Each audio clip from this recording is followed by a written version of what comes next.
Hi guys, Anna here, and in today's video, i-walk through ko kayo sa process ng application sa Poly English. So on my last video, tinuruan ko kayo on how to navigate the first step. Okay, so may 5 step po in applying Poly. Number 1 is the basic information. Probably ilalagay mo lang yung mga basic information mo. Nagawan ko na siya ng video, just check it out na lang. Step 2, device test. Okay, so yan yung gagawan ko ng video ngayon. Step 3 is the demo. I-upload ko na lang yung demo video ko para at least guided kayo. Step 4 is the training. Self-paced po ito. Depende na sa inyo kung kailan nyo siya tatapusin. So, no pressure. And step 5 is the document check. So, 5 steps po ang application process in Poly. So, focus muna tayo dun sa step 2, the device test. Now, bakit nga ba may device test? This is to ensure na pasok po ang qualification ng inyong device, ng inyong computer doon sa required ni Poly. Okay, sa requirement ni Poly. So, number 1 po is for a while. Okay, so step 1 na kinakailangang meron kayo kung mag-a-apply kayo sa Poly English, number 1, dapat may computer, may PC, may laptop kayo. That should be Windows 10 or 11, PC or laptop. Pwede rin po kayong mag-MacBook. Okay? So, we have here, at least po ang tinatanggap ni Poly is Core i3. 8th Gen or Core i5 processor, and dapat din po meron kayong 8 gig RAM and 20 gig na free space.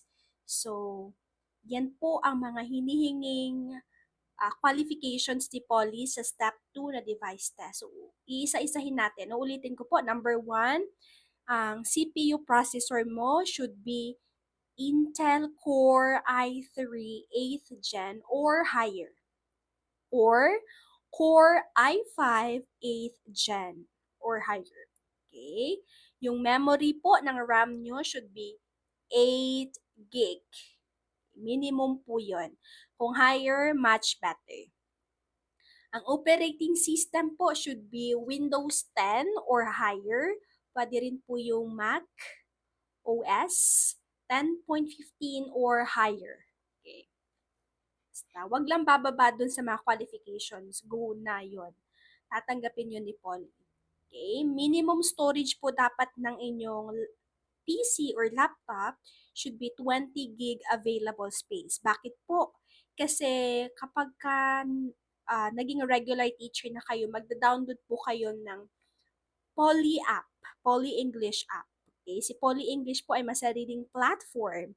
So we will not use VooV, Microsoft, wala po. May sariling platform si Poly, tinatawag po na Poly English app. So kinakailangan po na meron kayong at least 20 gig na speed connection. Okay? Para hindi po lag yung ating PC or laptop. Okay? You should also have yung internet connection nyo po stable, high-speed connection, preferably po at least 50 Mbps yung bandwidth. Okay? Sa audio or video naman, need nyo po ng noise cancelling headset and a webcam. So sa Poly English app naman, meron naman siyang noise cancelling feature. So, no need to worry. Sa platform po, yun, sinabi ko na, sa platform, we will have a Poly English app na kailangan nyo siyang i-download. Once na naging regular teacher na kayo, ni Poly English. Okay. So, yun lamang po ang mga um, technical requirements kay Poly English para maipasa nyo ang device test ng step 2. Probably, ang mangyayari po dyan, magsisend si Polly sa inyo ng email after you passed the basic information na step 1. Email po kayo ni Polly, tapos may link kayong pipindutin doon, and then, i-screenshot nyo lang yung, ano nyo, yung operating system, yung processor nyo, operating system, memory, ayun, yun lang. So, madali lang po yung device test. And then, sa demo naman, step 3 ko yun. So, ano na lang, I'll make another video for that kasi super haba na ng video na to. So, stay tuned for the step 3 sa Poly English application process.